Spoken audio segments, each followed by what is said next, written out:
Yeah, so back to Flores. Sorry, I cut out. Um, he's definitely going to be owed a lot in arbitration. Kind of looking towards uh, 2 years down the line. So getting paid the league minimum, which I switched to 615K, 615K, but he's due for roughly $15 million. So he's somebody that I'll probably offer a contract to at some point, maybe a 5 or 6 year commitment. The next guy in the lineup, Chris McElvian. So this guy actually got as a free agent.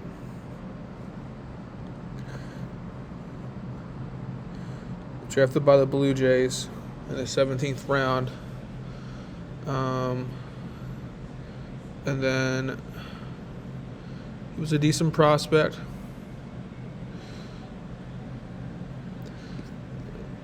Was not over arbitration, and then became a free agent. So this guy actually was a pitcher as well. So he has a decent fastball. But where he kind of makes a difference is the bat. This will be his last year on the team. Maybe I don't know if we're going to extend him, but he has a good personality, a high work ethic, puts in long hours. He had a mammoth 2031 season for us. 2032, very consistent player and somebody that definitely makes a difference on the team. So this year he's on pace for 8.2 WAR. So he'll probably ask for a boatload of money. Let's just check for the heck of it. Not fairly bad actually, 4 years. But again, do we want to have this guy on our team until he's 36 years old? Probably not. We'll see. And then Bobby Witt. So we traded for Bobby Witt all the way back in 2026. Coming off of pretty good years with Kansas City. And then we kind of had him in his prime years. Gold Glove defense, hell of a bat. Good OPS plus. He had a really good 2030 season with a 7.3 WAR, 52 doubles, 3 years in a row with 110 plus RBIs. Strikes out a bunch. Steals a little bit of bases. It's credit to our manager, Dave Roberts. But who did we actually give up? We actually gave up a pretty decent package at the time. Urias, Baumeister, Dylan Ross, who was our top prospect at the time, and then Ray Mendoza as well. So definitely didn't come cheap. Look at all the Gold Gloves. 1, 2, 3, 4, 5, 6, 7, 8 Gold Gloves. 33 years old. We have him for 2 more years. Actually a player option, so if he decides no, he might head to free agency. But pretty good stuff there. Kevin Made. I actually did a whole Reddit post on Out of the Park Baseball's thread about a trade I made. It was pretty franchise altering. Look at this guy's defense. At the time I got him, he had 80s across the board. And I got a lot of people on the forums kind of calling out fake. But I did not touch the ratings here. He just happens to be a really good developed player. Extremely good defensively. The best shortstop in baseball, probably. We actually traded our former MVP, Luis Gomez. All right, so Luis Gomez won the MVP for us in 2028. So 9.3 WAR, 64 steals, 212 hits, 19 home runs, 76 RBIs, and a killer glove at second base. So the Cubs actually shifted him over to his original position at second. We actually had him playing short in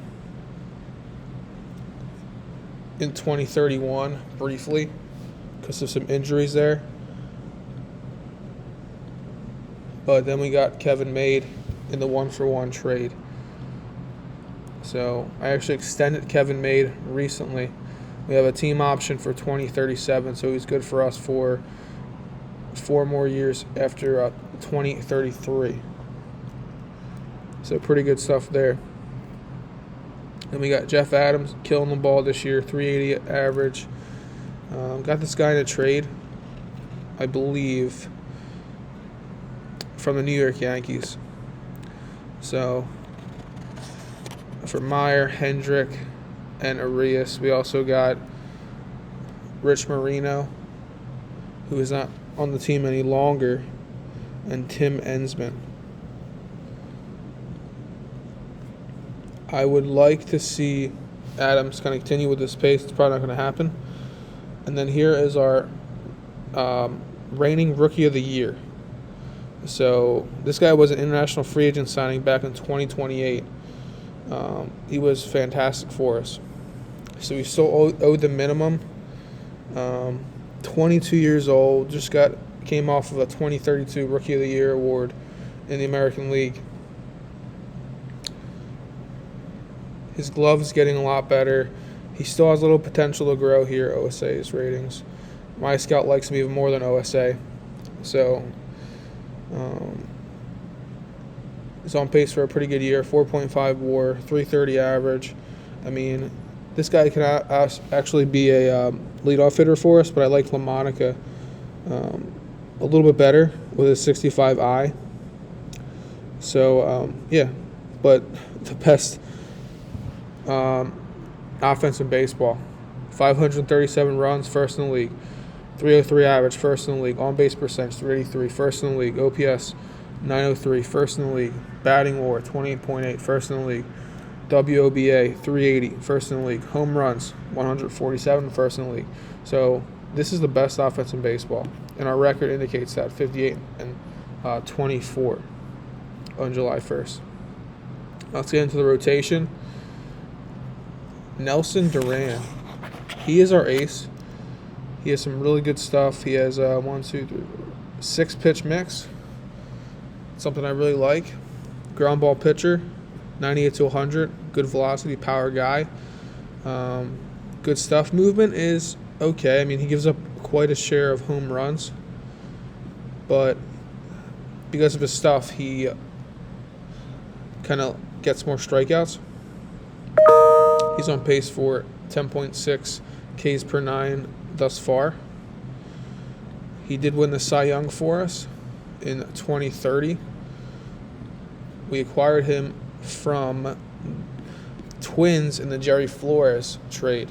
So this is probably the biggest trade that we've done for this ball club at this point. So pretty happy with that. Ty Madden, a 33-year-old, is our second guy, co-ace, I should say. He's a player option. He's fragile. We'll see what he does. 2034 is going to be a big off season for us. But we actually got him from the Philadelphia Phillies in a trade for Yuki Yanagita. He was the guy we got from Japan. Aaron Perry, right-handed bullpen arm, and Dan Anker. So back in 2028. So Ty Madden has been fantastic for us. Definitely won that trade as well. The Coninator. We drafted the Coninator in 2024. This guy always had phenomenal stuff. Phenomenal pitches. But his personality was always questionable. I believe his personality actually held him back. Because kind of look at his stats here. He had a breakout first year of the majors. Then he's kind of been good, right? But not winning Cy Youngs, which I think that was the hope when I drafted this guy. So, good player, 3 World Series rings for us, but again, not the ace that I thought he was going to be. So he slots nicely in that 3rd rotation slot. And then the 4th and 5th spots, I'm not going to get too much into these guys. These are just guys that can hold the fort down. Chris Jones was a former top prospect. Kind of giving him an opportunity to start the year in the rotation, doing pretty well. And the bullpen, 2nd in the league in bullpen ERA, led by Nathan Ward, having a pretty down year. First year I had him, though, 27 saves. I mean, he doesn't walk anybody. His control is outstanding. His stuff is outstanding. Personality is outstanding. So Nathan Ward was definitely one of my prize pickups. Obtaining him before the season here. Actually, in 2031 is a free agent acquisition. Manny Sanchez, kind of in the stopper role for right now. He has 2 outstanding pitches, a Mariano Rivera cutter and a slider. So pretty nasty stuff, 70 potential there. Can always kind of rely on him to get strikeouts. And he has some good stamina, so he can I can stretch him out to go maybe 2 innings or more. My manager has some options there. And the last one I'm going to kind of go over here without getting too long in the video, Eric Mitchell. So Eric Mitchell, he's a dominant reliever, but he's also a first baseman. We don't have room on our team for him to get consistent playing time at first base. But the big house has dominant stuff, decent personality. So he might be the closer of the future. And then we have some good holdovers towards the back end. Lastly, let's take a look at the minor league system, player development. So I have about 20 million. I actually had a decent amount in player development before this year, but I need a little extra money. Jamari Gillespie, he's our top prospect, 48th overall in baseball.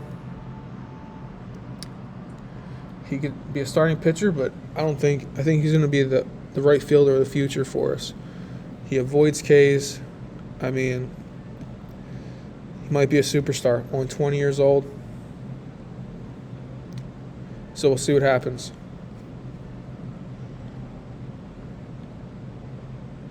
And then one more guy I want to kind of highlight, Palmeiro Ayash. Tremendous power, 70 potential. My scout thinks 75 OSA. So will this guy probably play the field? I mean, I might switch him to infield. He's 19 years old. He's 6'2", 180. He might be a third baseman. Might be a first baseman. I'm not really sure where I'm going to eventually put him, but for now he's in right field.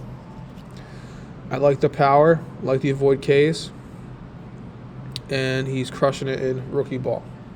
So 19 years old, good sign. So yeah, I have 2 potential young superstars and a couple. Neil's probably more of a 4th or 5th starter. Same thing with Balbas. And Puyo is more of a utility man. That probably should be playing in the majors. So it's a trade month, so I'll try to leave no stone unturned and try to think about some moves here. He might have a ton of value, so we'll see what we can do there. But yeah, trying to wrap up the video now. So we're 58 and 24. July 1st. I'll see you guys for episode number 2 of the Futuristic Red Sox. Take care, guys.